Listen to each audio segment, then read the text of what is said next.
faster than Ashland. That they have to follow the county more. Angelica, are you unmuting the room? Not down the road. That's the thing with the loop is. Yeah, all I options. know. Yeah, It's a great place. Go to the ditch on Bristol Road and they start closing.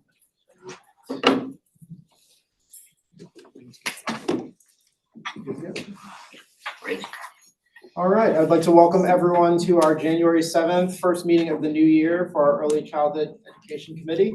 Hope everyone had a great new year and are buckled up for nothing but productivity and good things happening because it can't get much worse.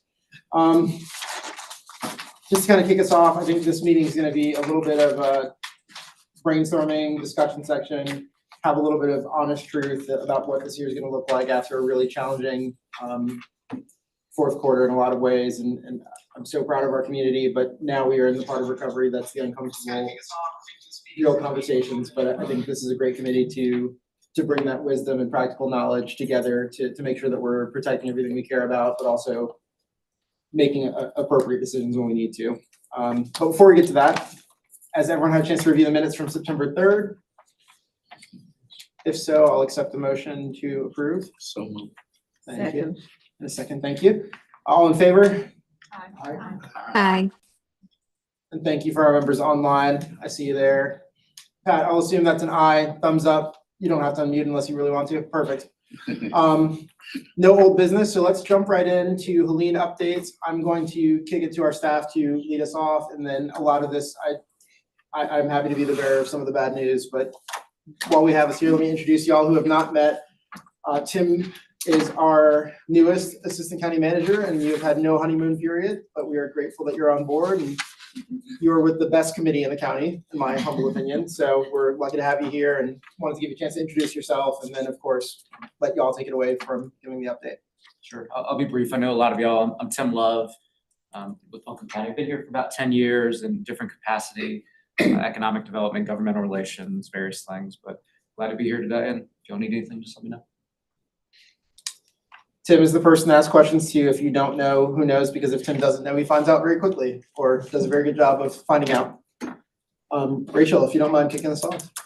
Sure. I said a couple times as people were joining the meeting that it feels surreal to be back in the room, and even just to look at the minutes of the most recent meeting that we just passed were for the beginning of September, which feels bizarrely like a lifetime ago. And we were in the midst, we had completed 2 of 4 strategy sessions related to our investment approach as a committee. We have this resource that we are responsible for shepherding, and we're investing it in a system that has a lot of other funding and players, and how to best use that resource to support the early care and education system. And then we did not come for our October, November, or December meetings because we've been in Helene mode. From a staff perspective, we want to share information on 2 fronts. One being just in general, what have we been up to, and how are things looking right now for the county? And then also, what are we hearing from the early childhood space specifically, since that's the focus of this committee. In the realm of disaster management, a lot of times you hear about a life cycle or a spectrum that goes from preparedness to the event happening, and then some kind of response, and then recovery.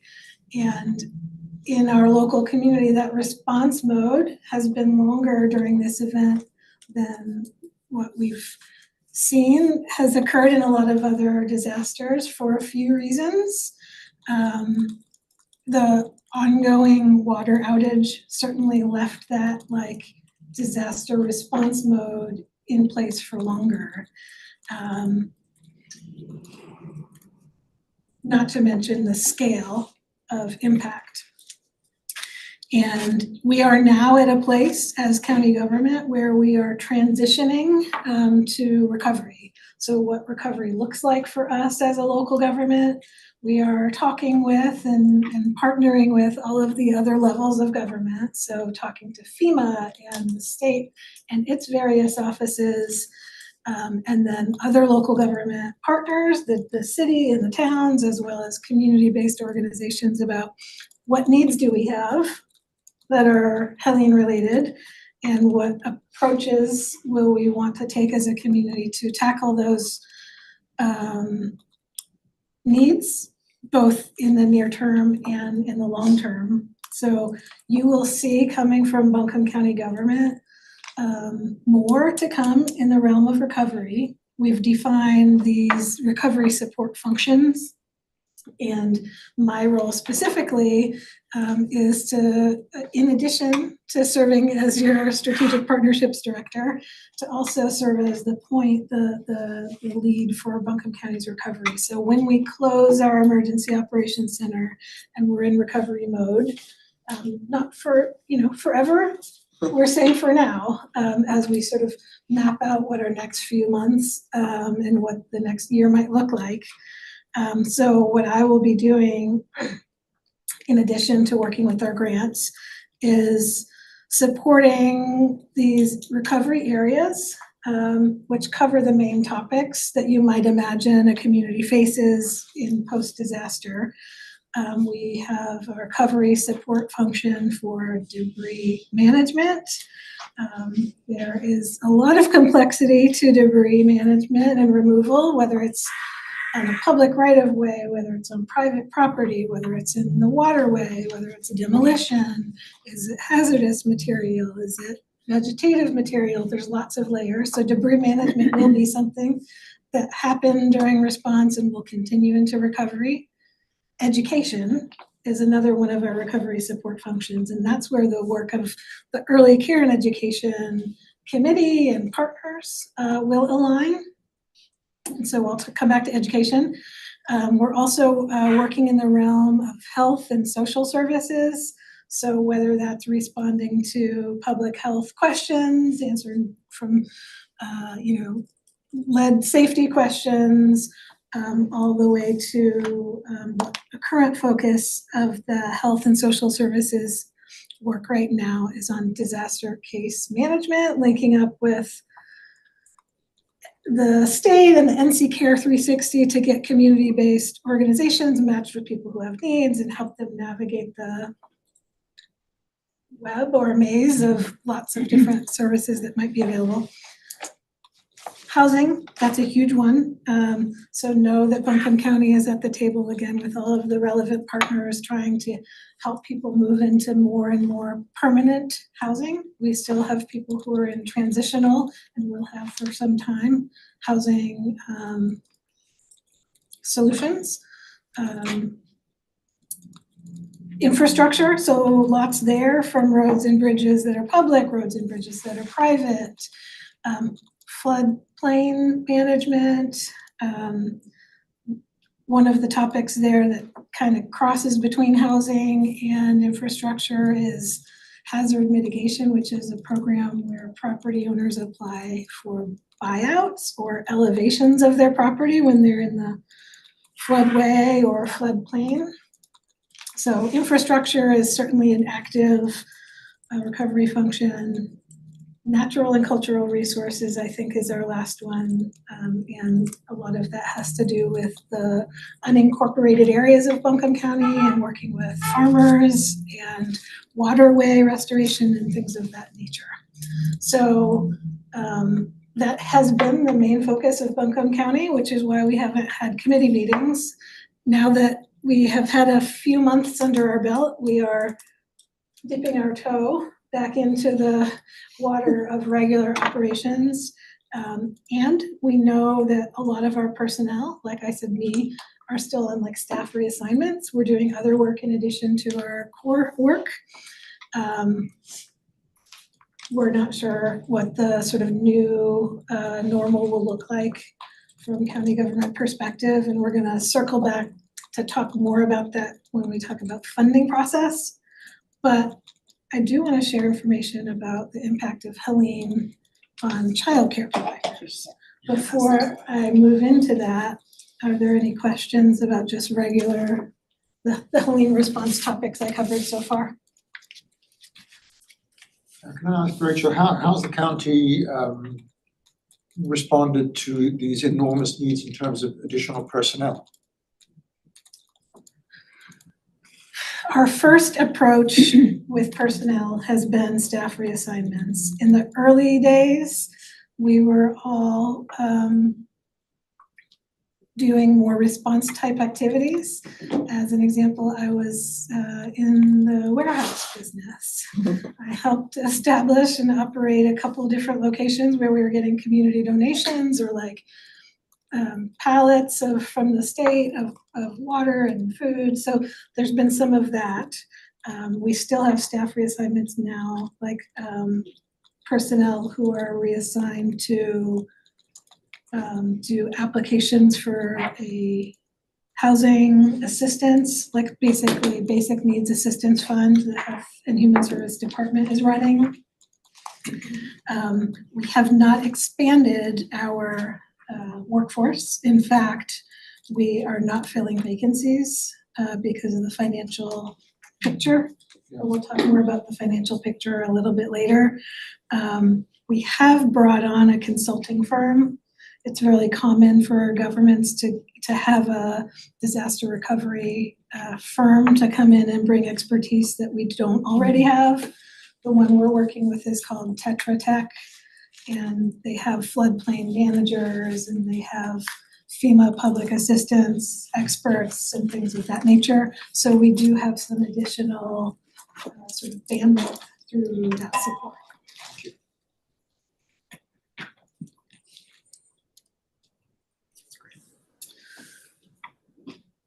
Any questions from our folks online? Don't want to neglect you. All right.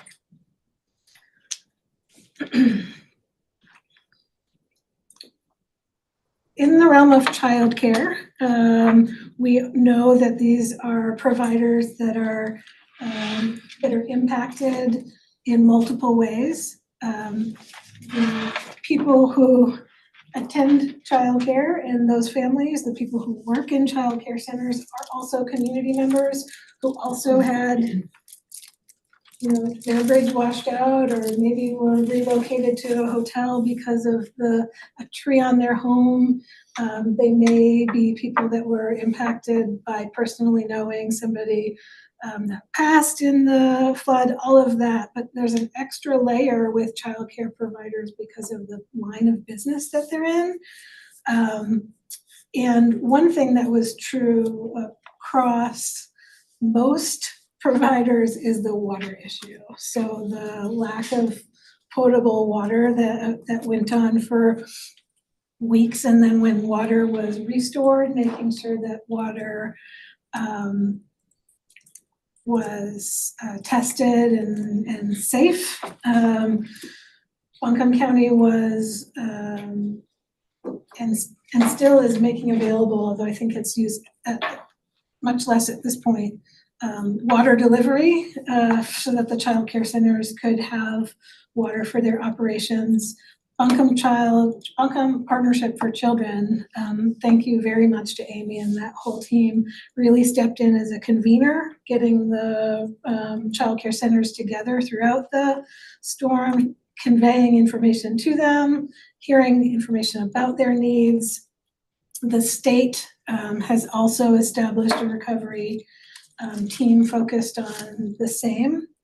In terms of damages, we have 3 centers that are currently closed, awaiting construction repairs.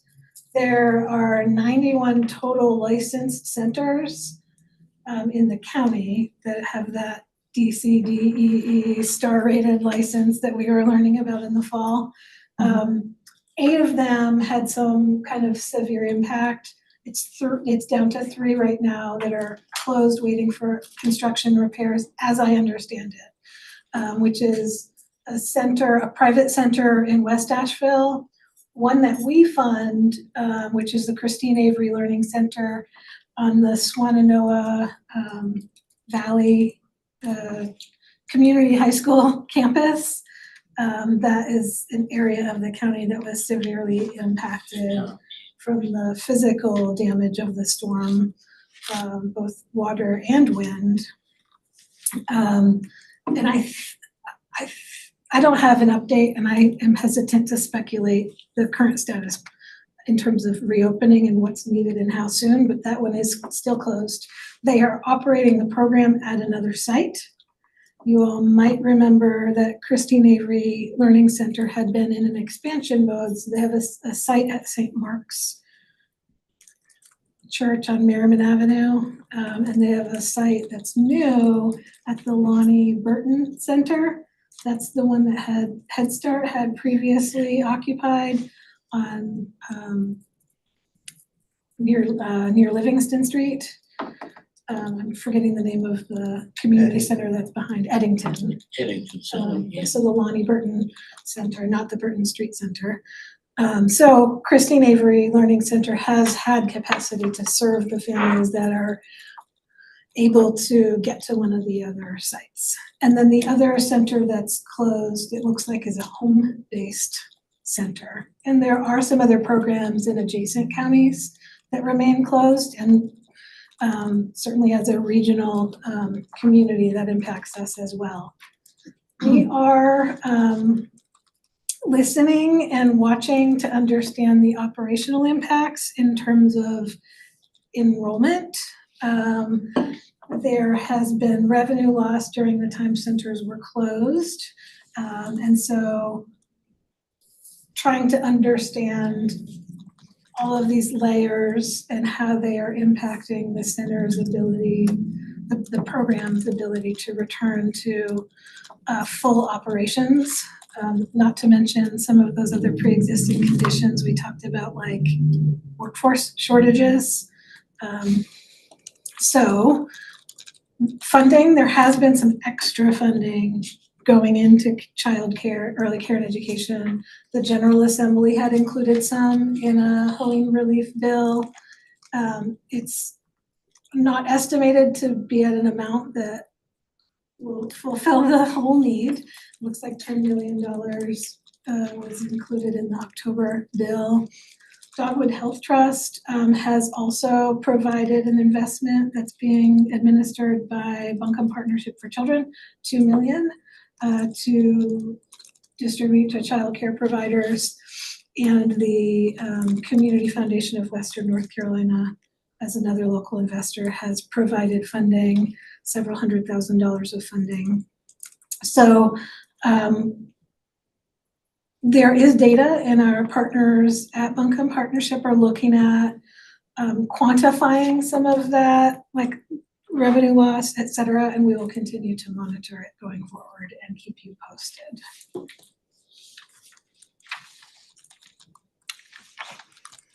Any questions for Rachel? Is any of that? Rachel, the 3 sentences that are down, how many slots does that affect? We'll look that information up. I think that's a really important place for us in whatever conversations that we have today, is making sure that we have our minds fully wrapped around the impact that this is going to have on our community, what decisions the people we serve are going to need to make, so our programs, and making sure we're inclusive and talking to you all about how we all recover from this in a way that's going to be meaningful and are very honest about our needs, so we can assess how we respond most appropriately. Some of that's gonna be data that you've got. The other part of that, and I'm sorry to make this one of your first meetings, Tim, but a big part of that's gonna be our budget discussions this year, and being very candid as we're shifting from the emergency response to what mid and long-term recovery looks like. Rachel has been amazing in many presentations explaining this is an arc that lasts a very, very long period of time. It's not gonna get better overnight, and we're, for better or worse, budget season is only once a year, but our needs are not necessarily gonna track as cleanly with that as I'd like them to. It's very difficult to make these month-by-month decisions when we're rolling into changing circumstances and not knowing necessarily what federal relief is coming, what aid's coming, what help's coming. We've navigated that before with our state legislature and the funding that comes from Raleigh. And now we have to play that game kind of on steroids now. So all that to say, I think I'm open to people's thoughts about how we approach this. My thought would be taking inventory of what we need to do, and then figuring out a response plan that works, and then also tempering that against whatever signals we get, knowing that all of our departments, all of our services are gonna be somewhat limited this year. I don't think anyone's looking at, unfortunately, the increase of investment this year, because we're already so tight budget-wise that I just don't think that's gonna be particularly feasible for many reasons. I'm happy to talk to the extent I can chat about it. Tim probably could say it far more eloquently than I, but the primary source of a lot of our revenue as a county comes from property taxes.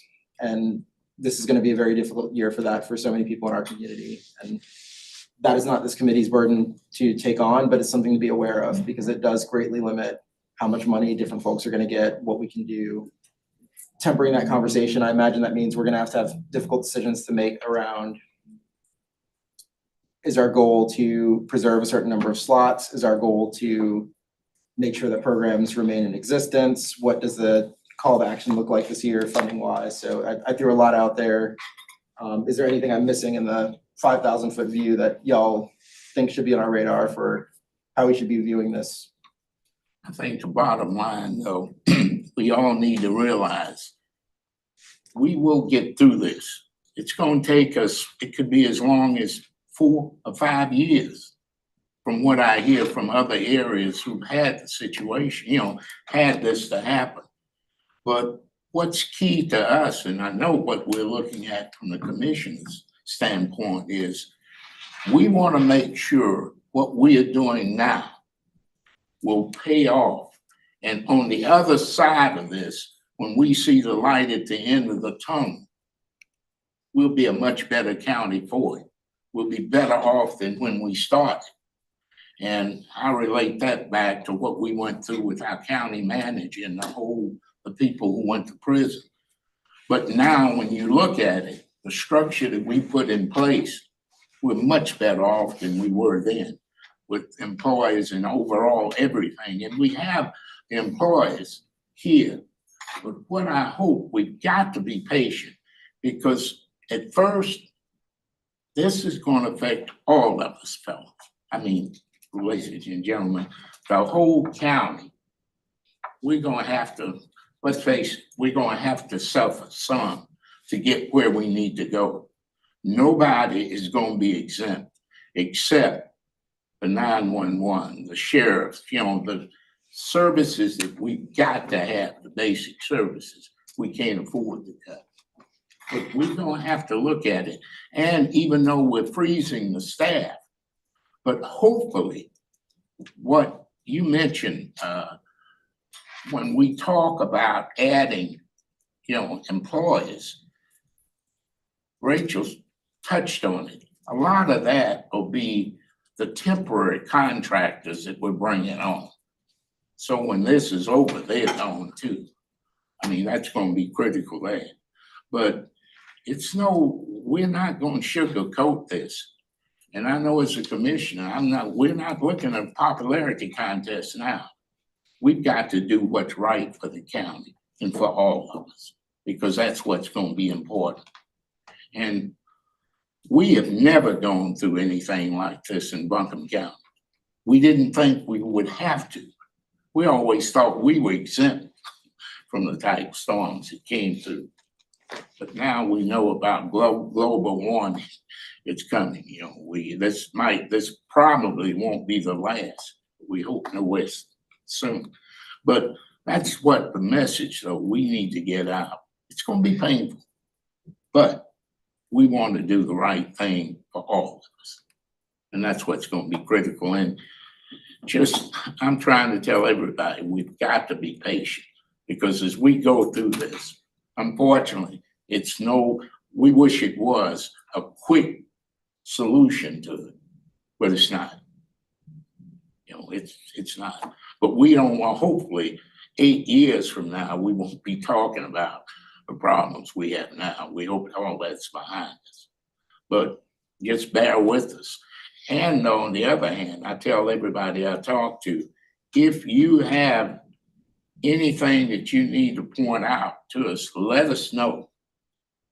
Because sometimes in a situation like this, you're driving so that you might forget some little thing that could mean a lot to everybody. But we need to know communication is critical from us to you.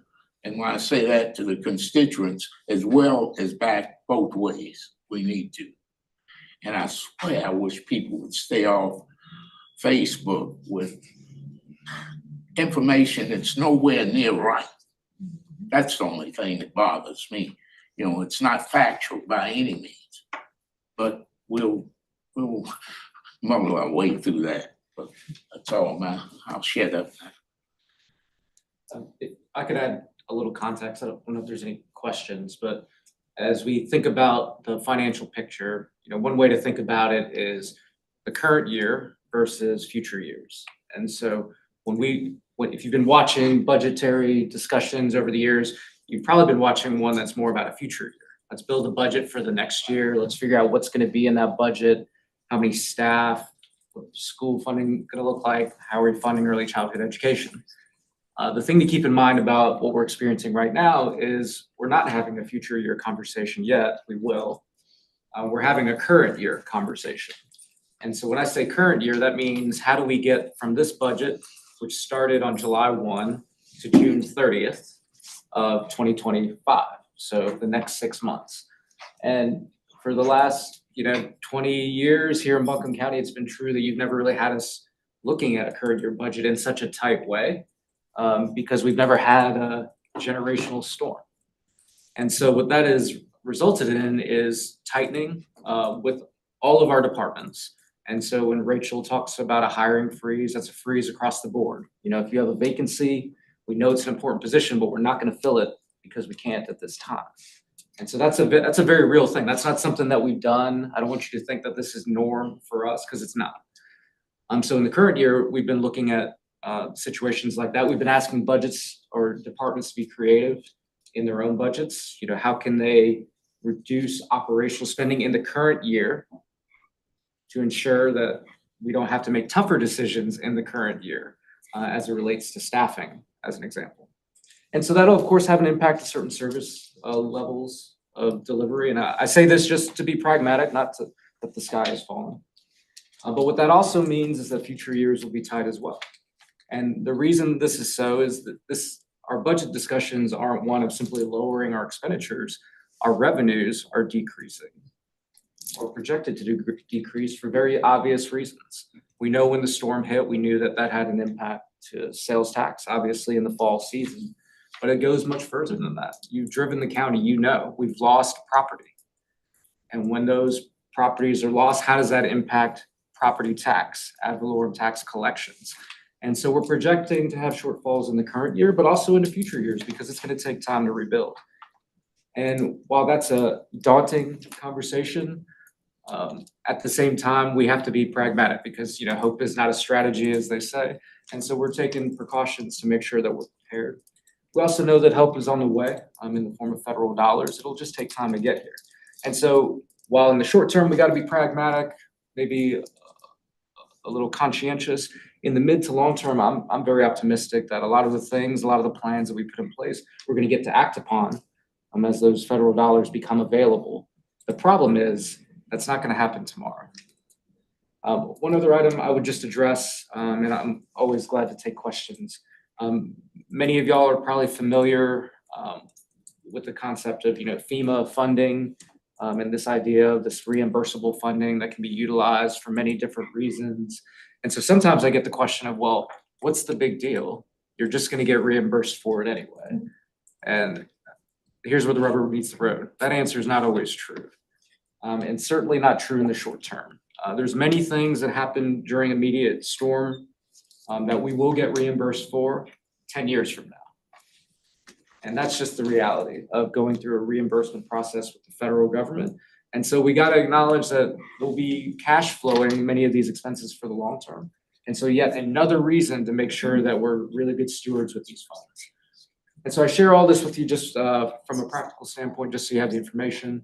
I'd also ask that you pay attention. The commissioners will be meeting next Thursday as part of their budget workshopping process. And we'll begin to talk more about this in a more public, more specific way. But more to follow in terms of information, but like anything, we'll work together to get through it. Well, I just want to start by saying thank you to the county commissioners for the hard work that you're doing now and that you have been doing since the storm. It sounds like these are really challenging operational decisions you've been having to make. So that's not lost, I think, on this committee and the work that we're doing specifically for early childhood. So thank you.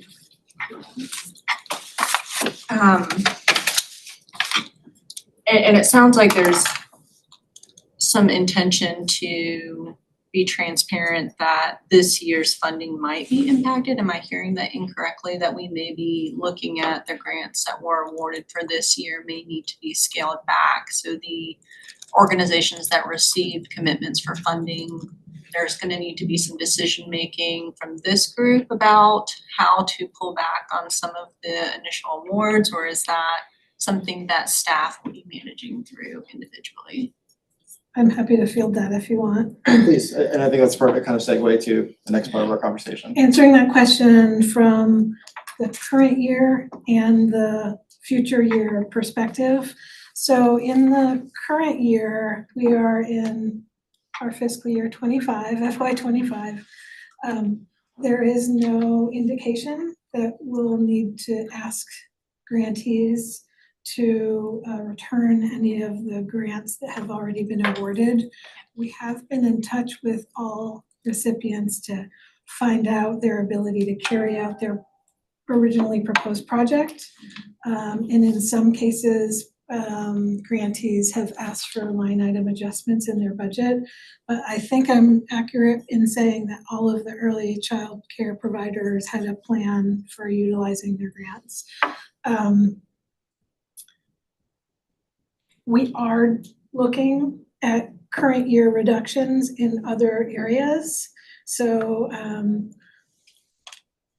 I am not in a position to say affirmatively that they're secure, but I wouldn't anticipate that we're going to look first to those grant commitments. One area that could be subject to consideration is the balance of funds that wasn't awarded. There's 70-something thousand in the early childhood fund that was there as a result, I think, of reversions from prior year where grants weren't fully drawn down. That could be a possibility for what's looked at. Based on the financial outlook, as you heard Tim saying, there's some knowns and some unknowns. It will be a few months before we know what the full sales tax and property tax revenues are going to be. To Commissioner Moore's point about pivoting to talk about fiscal year 26, FY 26, typically we do a simple mathematical equation to figure out what our grant fund is going to be. Because this early childhood committee was established through a resolution, it gave us a starting dollar amount the first year that was like 3.6 something million, and then the increase of 2% is applied each year. That resolution is not a binding resolution that requires future boards to budget at that amount, but essentially it authorizes them to be able to do so. So it hasn't been, let me try saying it differently. It's been matter of fact in previous budget cycles that we apply the 2% and put it in the budget request, and that it grows over time. This year, knowing that things are going to be really tight as we head into fiscal year 26, it's difficult to imagine that an increase would be possible. it's also very realistic to imagine that we're going to have less money to work with. Less money. So a reduction of what amount is a complete unknown. It's still an if. But I think that you're hearing some real talk from county leaders so that our expectations are managed. We're going to have to make, when I say we, the county leaders and most especially our commissioners that establish the budget are gonna have to make hard decisions in allocating the amount of funding that we do have available. So you'll hear a public conversation next week. My dates are, I can't believe that January 16th is next week, but it is. The two public school boards, Asheville City Schools, Buncombe County Schools, and the Board of Commissioners are gonna meet and discuss budget. And so you'll hear some public conversation about both current year reductions and future year reductions in K-12 education. So for those reasons, I think it's reasonable to anticipate we will have less to work with in early care and education for FY26. Do you know if there's been a landscape assessment from either the county or our nonprofit partners around the room, to Commissioner Whiteside's point of available slots, current state, but also the demand? Has that number changed with regard to, has need gone up or down post-storm?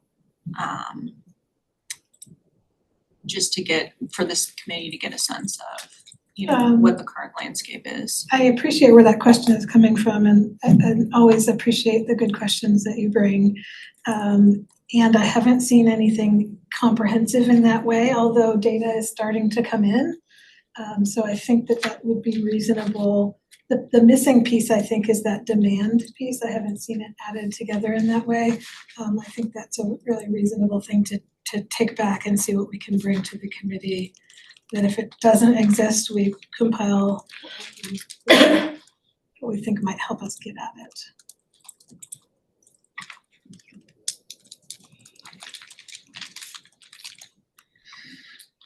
We did have a beginning of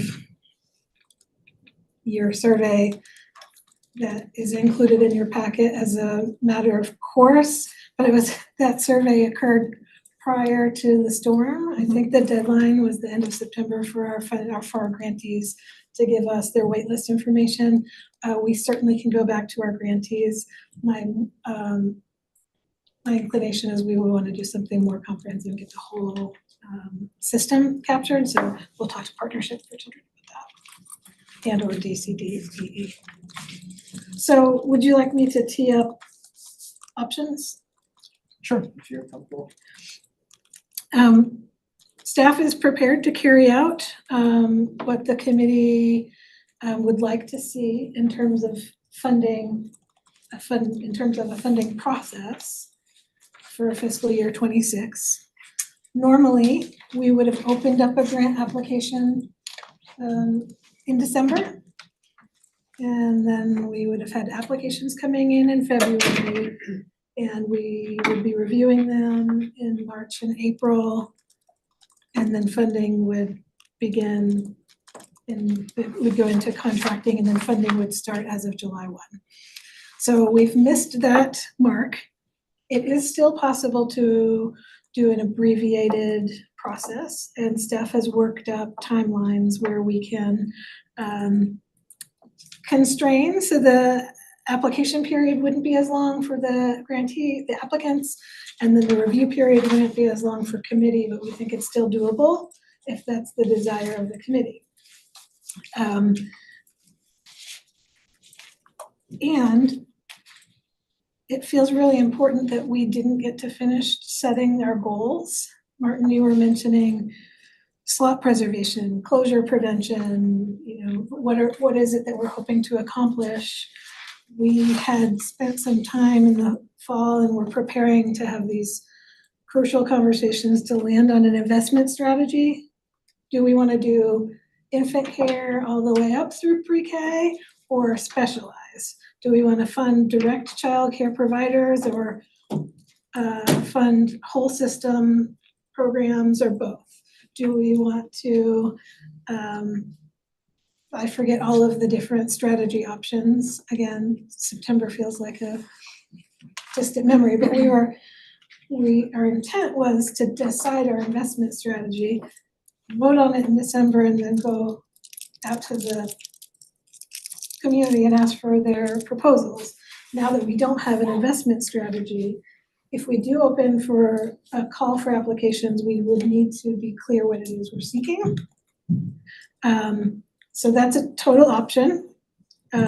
Another option for consideration is to not have an open call for applications, but instead work with our existing providers for FY26 and wait to see what our available amount of funding is and receive proposals and negotiate projects with our existing portfolio.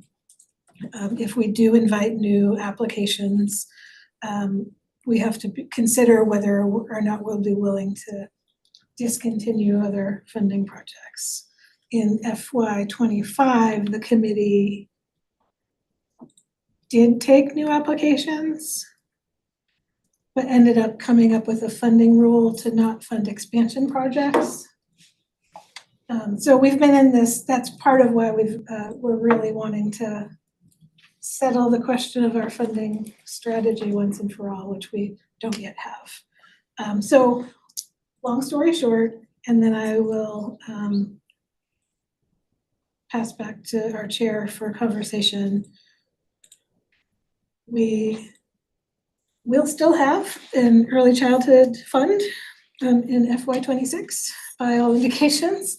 We'll still have plenty of funding to be responsible for stewarding for the enhancement of our early care and education system. And we need to decide sooner rather than later if we want to move forward with an open application, knowing that really today would give staff the ability to carry out a process in order to make that happen within the budget deadline. Thank you. Back to you. All right, well, here's the fun part. No one's going to be leaving smiling or happy with me today, but I think given that sobering news, we do have some important decisions to make. All of our programs, all the money that we distribute, this entire process is very near and dear to everyone's hearts in this room. I know you would not be here working for free if this was not extremely important to you, or I hope you would not. So I guess let's start kind of in reverse order here. I do think it's helpful for us to figure out, and helpful for transparency's sake to figure out, are we considering funding new programs or are we focusing on current programs? What's the temperature in the room around that conversation so we can know how to direct staff in terms of what they should be doing next? So one thought I have about limiting it to current programs, and is there no reports published yet? So we don't have any data on the current situation. And I was disappointed that the first quarterly reports weren't posted. I totally understand why, but I would hesitate to say no one except existing portfolio when we don't have any data on how things are going and what's working and what's not. And I suppose this is more of a question for staff. Is that data that we may request feasible for our programs to get that to us in a timely fashion? Because I would hate to wait a month and then find out we still don't have. I can see people nodding in the background right now. It's quite a burden to put on them to do something other than the function of what we already have. We contacted grantees in early October. Their first quarterly reports were due October 15th. So we were still in the first 2 weeks of the storm and gave essentially like a waiver on their deadline for their first quarter report. But Angeline, what's our current status on collecting those? So Q2 reports are due by the 15th, which is next Wednesday. So again, it will take staff a little bit of time to review and compile them and get them published online. But I mean, all of the reports should be ideally published online by the end of the month. And that And it'll would, be for the first 2 quarters. at our next meeting's what, February 4th? How tight does that make our timeline for, we're already kind of starting from behind, nothing we can do about that. Can you talk through the timeline that staff came up with that was a scenario that we thought would be Yeah. workable? So the scenario that staff came up with would be if a decision was made today to open a grant application, it would tentatively open next Friday, which would be the 17th. It would give applicants 6 weeks. We would have the deadline of February 28th. And then that would give you guys the entire month of March to do your scoring and evaluations and everything. To then come into your April meetings to still be able to finalize your recommendations before the deadline. So It's possible we could still open it after February 4th, is that our next meeting? And have it due February 28th, if we're willing to have a really short turnaround for applicants. To give context, we usually give a couple months for applicants to submit their proposals for projects. So that would give them less than a month. And I want to make sure I'm being as transparent and equitable about this as possible. Have people generally needed the entirety of that time? For example, I'm imagining a world where, I hear y'all laughing because I know when we get our applications and who calls me Yeah, for asking for deadline an extension. oriented. But I do think that puts some people in a tight spot, because if you don't have as much administrative staff, you're going to be left diverting. It's doable. It's doable, okay. I think the biggest thing to keep in mind is making sure that we're providing enough time to communicate to community partners what the intentions are and when things are opening, because we're getting requests right now of like, what's happening with grant programs, what's the timeline, because they're trying to plan for their fiscal years. I have a quick question. In years past, what % of grant applications are funded? We'll pull that for you. Because if it's most are funded, just kind of looking at like, if you give a shorter grant timeline, then you're essentially probably going to be narrowing it to a lot of people that are already in the system, right? And so if you're doing a really short, like 3-week grant timeline, are you essentially opening it, but then saying, really, unless you already have something pretty well prepared, you're not going to get funded? You know what I mean? As we're looking that up, I appreciate that question. I would love to know from this past year to my first year on commission in this committee, how many new applications we got, so we can kind of track, even in a good year, this is how many more we would receive versus this year. I don't know the answer to that question off the top of my head, but New applications total that were submitted or applications that were funded? relative to the previous year. Without looking at data, my only thought to exclude new applications is that for some organizations, their need might have really changed post-storm, and that they may have a dire need this year to apply, that they would be excluded from even being given consideration. So that without seeing, numbers, that's just conceptually that there may be organizations out there that are new applicants that have great need. It's a great point. The other thing I just want to bring up, I don't have a strong opinion, but I'm thinking through our last decisions, which were difficult. But I'm remembering that like some centers didn't receive funding, for example, OLIDA, when in years past they had. And so I'm kind of thinking through in terms of equity, if we say that we're only going to open this year's for people that got grants in the last cycle, then it definitely will be excluding people in a way that I wonder a little bit about equity. So I'm just going to raise that to the room. Thank you, Heather. I appreciate that. And I think that dovetails nicely with the other question that came up before, which is what, as we were setting our kind of strategic priorities here, what we want, do we want more slots? Are we trying to preserve the organizations? That colors a little bit of that question for us, and I suppose I'd open that up to any general thoughts. I know we have a pressing issue we actually need to vote on as to the first question, but just jumping into what you said, Heather, I think we need to have some clear eyes about what it is we're hoping to accomplish with our funds, whatever they may be this upcoming year. I want to follow up a little bit on what was being said earlier about, and this is where the difficulty comes in. We've got to focus on the current and the challenges the different centers are facing. But we also want to try and think about moving the whole system forward into the future and what that would look like. And I keep thinking about some of the discussions that had prior taken place. So I'm glad I wrote myself a little note back in September, because it was talked about how in a lot of other areas, you're looking at the three-legged stool of family, payment, public funds, and corporate, involvement. And we keep missing the corporate piece. And so what begins to go through my head is the prioritizing, and do we begin to think about prioritizing partnerships between existing centers, but partnering with corporate? Because somehow we have to engage our corporate partners who benefit from having childcare.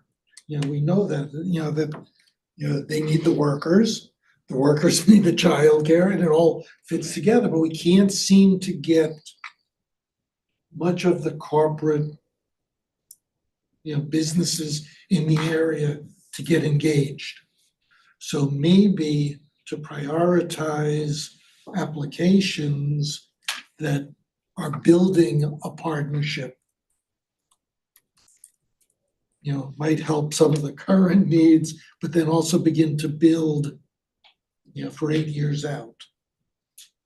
Something I want to put out there for us to think about. I think we're in a great place for that conversation, especially given the need, and the truth is, anytime you have a disaster, there are people who want to make a difference and sometimes just don't know how to best utilize what we have available. That did come up for Commissioner Whitesides and I this morning. We were chatting a little bit about that, and Tim has a lot of experience engaging those partners. What that would look like for this committee is something I'd have to think about, and how we integrate that formally into the process without dinging people for not being able to do that, but also utilizing whatever private support we can get while people have their checkbooks open. So let's add that to the next agenda. Maybe we can have just a quick chat amongst us on the commission side, see what we have capacity for and what corporate partners would be interested in working and what that looks like. And for us, just being ready to keep our funds nimble enough that we can support programs in whatever way we can with county dollars to supplement whatever our long-term goal is there. But I think that's a really critical one. We've been having that talk for every year I've been on so far. So I'd love to reach some resolution on part of that. So this is going to seem a little bit sort of out there, but recognizing the staffing problems, recognizing just how limited resources are, recognizing what a tight budget you're facing for the current year, recognizing that we are already behind with regard to the process that is already established in terms of taking new applications, and recognizing that we were in a process that you were leading where we were discussing priorities and developing the kind of background so that as a committee, we could make rational choices between A and B, as you were kind of outlining, Rachel. All of these things make me wonder whether in the long run, it might not be better to, instead of trying to sort of meet on this hurried agenda, this accelerated agenda, try to meet the obligations of taking in new proposals and trying to fund proposals now, to just commit to continuing what is already established with our grantees, to continue really working as a committee on establishing what priorities are with a longer term perspective, and look in the sort of short term, like what to do during this transition from transition into recovery, to look at sort of models equivalent to those of like direct income, where a small amount of money is given directly to those who need it. And I'm thinking of parents of young children who are on these long wait lists, who are in need. Just as a sort of a bridging measure, I wonder if there's any precedent for counties funneling dollars directly to families in need for a short period of time while we are continuing the process. That's just an idea that sort of came up in response to thinking about just the situation that we're in. I rather feel that feeling tied to the process is just may not be really realistic, given the enormity of the challenges. I appreciate the comments and the outside of the box thinking. Often when we're stuck between trying to choose between option A and option B, there's a third option, that it's not really as dichotomous as we're imagining. And you didn't have the vantage point that I had to be making eye contact with our county attorney over your shoulder. We did research programs of that nature not long ago as part of our Asheville Buncombe Reparations Initiative, essentially direct benefit, direct cash payment to individuals, and didn't find a legal path to do it within North Carolina government structure. And I also want to keep the door open to continue to keep our ear to the ground on that one, because it is one of those emerging service models that we do continue to hear over and over.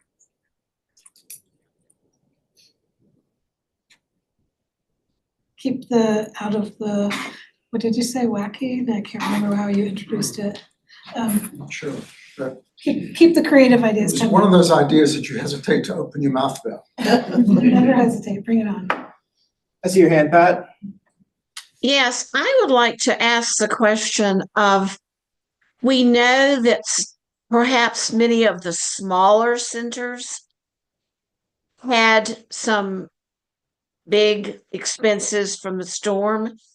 Is there any way that we could fund small centers? Now, I don't know how you decide all that, but I'm just thinking about, often it's the smaller centers that get the short sheet, and that maybe they, because they are providing for many children, that they should be able to have some extra funding to get through this time, and that our process would be more to centers that have 70 and less children or something. I don't know.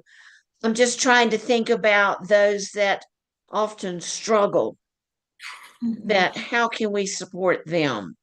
Something I wish I had been able to walk in the meeting with in retrospect and hand you today would be the grant recipients, the list of how those extra funds I mentioned were invested, the $2 million that came through Dogwood Health Trust, and the funding from Community Foundation of Western North Carolina, and then also if those state dollars have begun to flow, where those have gone, because I feel like that might help us have better understanding of meeting the directly storm-related needs, in addition to operational needs. Rachel, do you know what waiting lists look like? The waiting list data that we have is pre-storm. Let me look at some information in my talking points.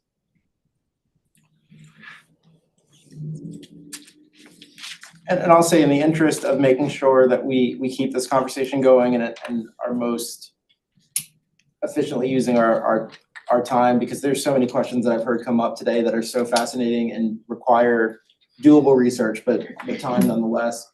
I hate to add more work, but perhaps an email by, let's pick an arbitrary date before next meeting to send this to staff so we can make our data request of you in a way that you can meaningfully deep dive it outside of the meeting, because I know we're throwing a lot at you right now. And I think it Yeah, I speaks don't to have the wait gravity. lists right now. Enrollment, we have a few places that we can look is climbing back up in terms of percent, but we'd have to get wait lists later. Should I have, Martin, were the centers able to apply for FEMA funds? We have been spreading information about the opportunity for nonprofits, both nonprofits and houses of worship, that's a FEMA term, are eligible to submit claims. And so we helped like host a webinar on how to do that. That can be one of the things that we look up is how many did apply Right. and were deemed eligible.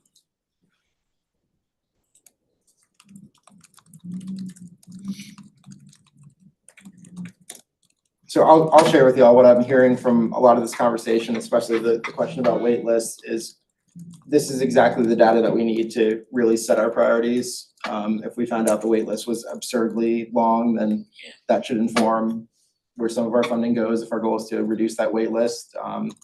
If we find out via other data or meaningful communications with our partners that there's some other need that has not come up thus far, I'd love to know that too, so we can adjust accordingly. But I think it's, I guess, to give a homework assignment, I hate doing that in the new year, but the homework could be brainstorm when you're at your kitchen table, just thinking about and reflecting on whatever you hear from parents in our community and from the centers themselves about what need looks like post-Helene, and we bring that back and let that inform a little bit of what our funding priorities are going to be.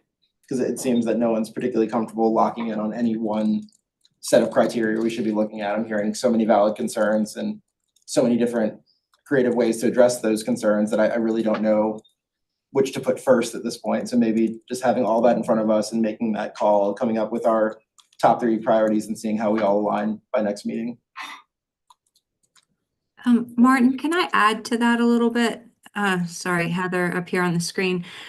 I'm realizing that it is very uncomfortable position to be in, to think about a very crunched timeline as our, as we're making these decisions as a committee, but I'm thinking about the early childhood ed world, and they are trying to move forward and, thinking about these grants for their programs and staff and things like that. So I'm thinking, I appreciate that we want to contemplate like our funding strategy and kind of be aligned in that, but I'm realizing, don't we need to, by the end of this meeting today, kind of, I'm asking you all as a group, but don't we need to go ahead and agree on a timeline in terms of grant submission and our review of the grants before we end this meeting today? Because I thought we were talking about giving them 6 weeks, and when would that start date be? Wouldn't it be before the next meeting? So if we were to make the decision today, if I remember, I wrote down because I do not trust my memory when listening to people smarter than myself. If we made our decision today, that would open it up by next Friday, the 17th.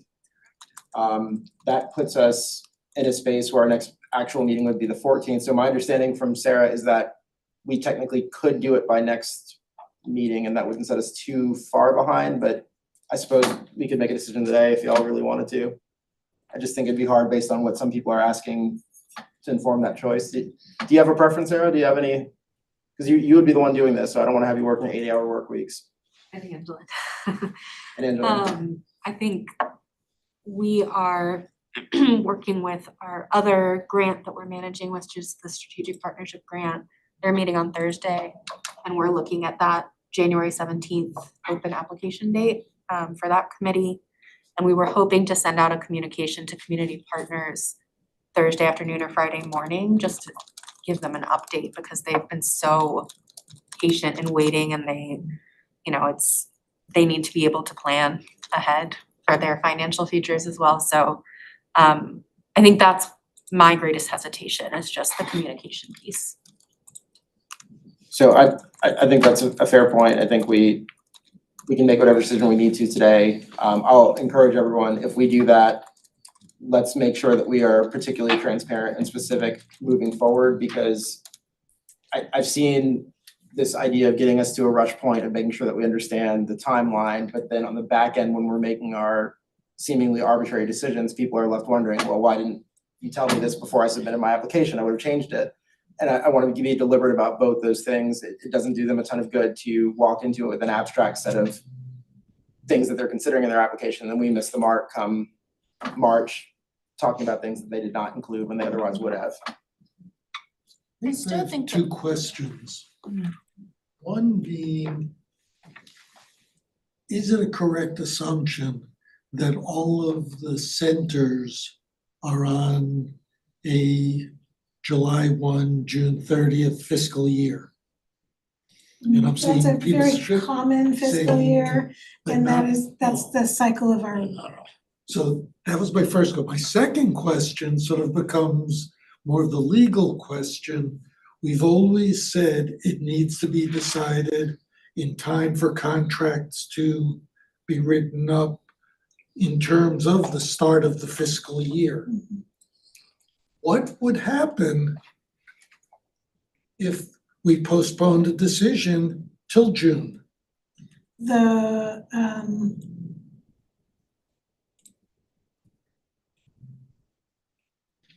couple of things that I can think of. As long as the decision was given prior to the start of the fiscal year, prior to July, it could theoretically be carried out. However, a lot of organizations pass their budgets in the months leading up to the start of the fiscal year. And so they would need to know to plan like what programs they're gonna be running or how they're covering their costs. And potentially staffing. That's one thing that we've heard, that organizations having that like 6 or 8 week advance before the start of the grant allows them to hire. Those are the two that I could think of. And on the staff side of things, we're obligated to submit these funding requests or determinations to the county budget office by a certain date, which is April 25th this year. So there is a hard deadline for us in terms of making those funding recommendations to be published with the budget. I think I saw Carol and Maya both were. Yeah, I was just gonna say is the application that the organizations are submitting have like key strategic areas that they're responding to that have been pretty consistent, at least for the years that I've been participating in this committee. And so, if we're saying we haven't formally stated our strategy as a committee for this particular, cycle that's coming up, is this really the right year to be changing what our application priorities have been? Because they have been pretty rooted in slots and organization preservation. I mean, I don't know that we're too far off those core strategies of we want slots for early childhood. And so I don't, for myself, I don't see this being the right year to say, okay, we're gonna revamp our application for organizations to apply. I really see there being some value in staying the course of a familiar application process that is open to all while recognizing it's a shorter window of time to respond, and that organizations likely are already familiar with that process and the criteria. And so you're meeting that kind of need from the organization side, but you're also including all new applications to come through so that if there were new need, that those organizations are also included.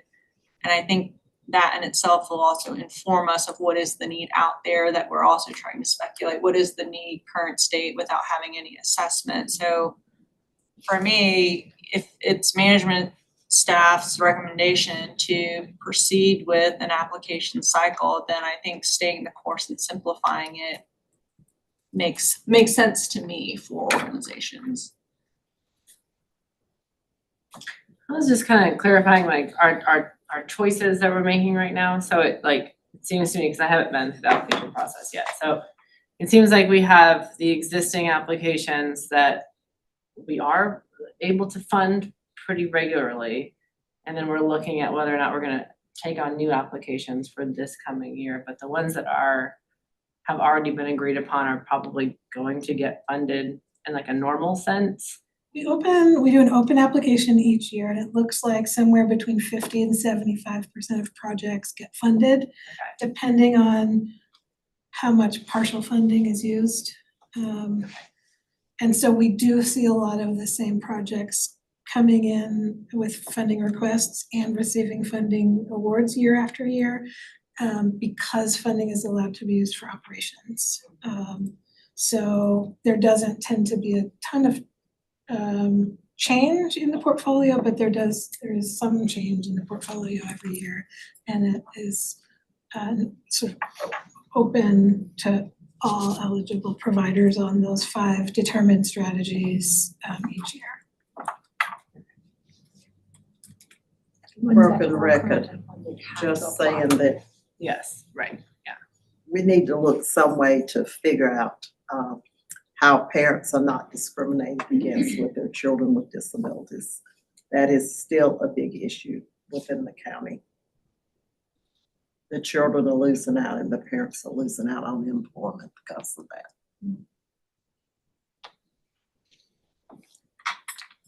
Carol, to follow up on what you were saying about potentially like staying the course and simplifying the process this year while the committee takes the time to figure out, like hone in on what the strategic priorities are moving forward, given the data that we're collecting and is coming in now.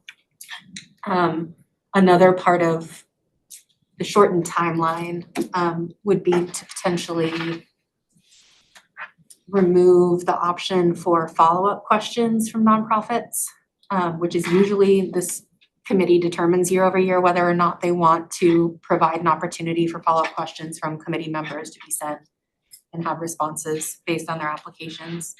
But because it would be such a condensed timeline for both applicants and committee to review all the applications, that would be hard to do this year. Appreciate that. Commissioner Whiteside's reminded me of the timing issue we have, so I'm going to, unless someone has some urgent concern, ask you, Sarah, or Rachel, what formal action you need from us, based on what I'm hearing, the tenor of the room. Is a vote necessary or just general directive about what timeline we want to proceed on, how we're gonna move forward? What do you need from us?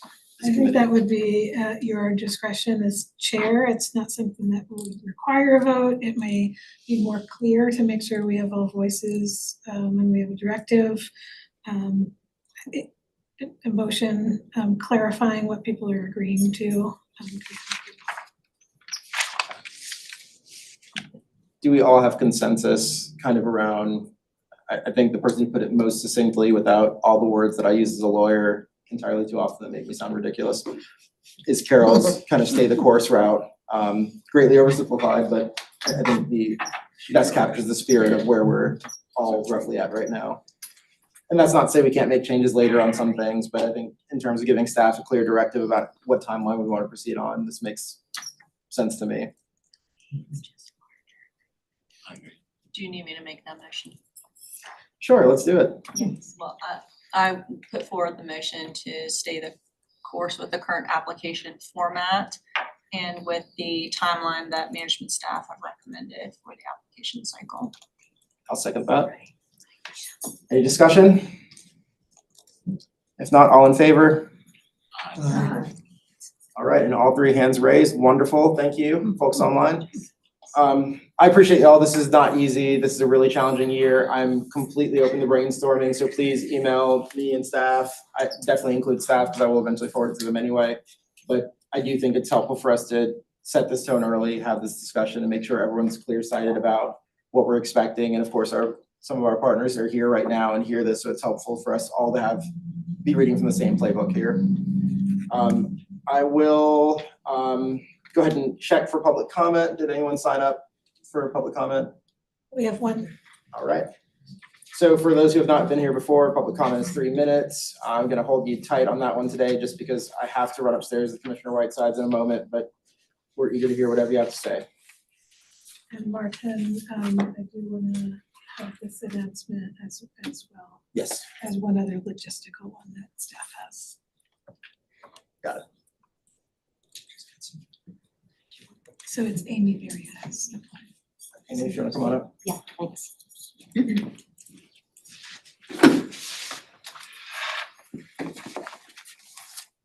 I think most of you know me, Amy Berry, Director of Buncombe Partnership for Children, and I really appreciate the thought that you're giving to the strategies, both for how funds might be made available and the process itself. This is a tough one. I think would be really helpful for the committee to understand the amount of money that is coming through Buncombe Partnership for Children for us to allocate directly to childcare programs, both for the programs themselves and for teachers, potentially individually. So we will receive over $4 million, so more than this fund has. 2 million of that will be the state funding, and that's what we, Buncombe has been projected to receive out of that 10 million. It's been a frustrating process. We still have not heard if that allocation methodology will be approved. We haven't heard the specific restrictions or eligibility for use of funds. The one thing that we have heard is that 10 million use of those funds, the deadline is 5 years. So that is a good thing in terms of we want to get a lot of money out fast, but also we know that there are going to be some needs in the future. So just to kind of get a clear sense of timeline for our funding awards, we've gotten $300,000 out already. We have an application process that went out a few weeks ago, and applications are due this Friday, and that is for the $2 million from the Dogwood Health Trust. And they did an exceptional job and really partnered with us on identifying how those funds could be used, recognizing the need for flexibility, that other funds coming from the state would not have that level of flexibility. So their funds are specifically and broadly for sustaining program operations and retaining the workforce. So that's $2 million that we are hoping to get out the door first round at the end of January. I'm looking at Jenny Vile in case she wants to correct me on that. But so that is information that I think will be helpful to you. I mean, we've already gotten a lot of applications, and this is for licensed centers and homes. And then we have another source of funds, 85,000, that's can be used for unlicensed as well as licensed programs. Yeah, so we've had programs that have already received, $50,000, that money from the Community Foundation, that has all gone out to those centers that were closed and needed to reopen. But we know that others still need money. So we are committed to communicating with Rachel and Angelin as soon as those decisions are made, and we can share how much money went out and to how many actual childcare programs. Thank you. Yeah. Yes. I'm sorry to cut you off. No, I I'm gotcha. getting yelled at by our clerk. Yeah, I don't like that very much. Rachel, I'm gonna turn it over to you for one special thing real quick. I have one non-special announcement, which is that our Zoom platform will not allow AI sort of bots or assistants on our county meetings. And so if anyone wishes to join using one of those tools, our settings are not gonna allow that. We intended to say that at the beginning of the meeting rather than waiting till the end. So that was the boring announcement that needed to be shared. I actually was hoping that Commissioner Whitesides wouldn't mind sharing about Leslie Anderson's passing and mentioning the card. Would you mind to do that, Commissioner? Leslie Anderson, I think everybody probably is aware of it now. We lost her the 27th of December. And that's why we'd like to, because she was one of the original members of this commission. And you know how she felt about childcare if you've been around.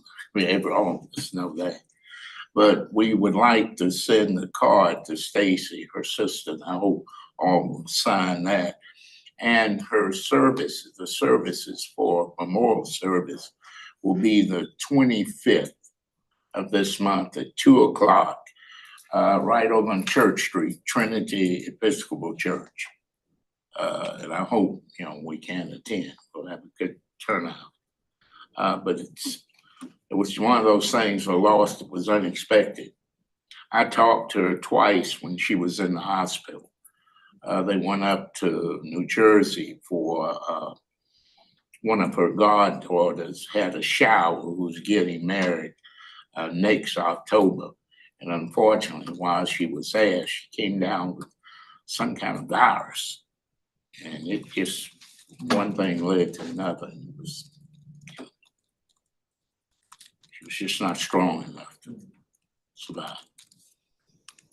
She'll also be recognized at the candlelight ceremony on the 19th. Yeah. Well, we're very grateful for Leslie being a part of our community, and it was an amazing voice on this board, so it will sorely miss her. And truly kind to everyone, and fierce in her beliefs, as I was named many a times and many a story. So, yeah. But thank you, Rachel. And if anyone wants to sign the card, it is right there next to Rachel. If there are no other announcements, I apologize for the abrupt end, but thank you all for your diligence here. I would move that we adjourn. Any discussion? All in favor? Aye. Excellent, that carries. Y'all have a great time. I will see you at my next meeting, and please reach out via email. Let's keep this conversation going. Let's get Sarah off.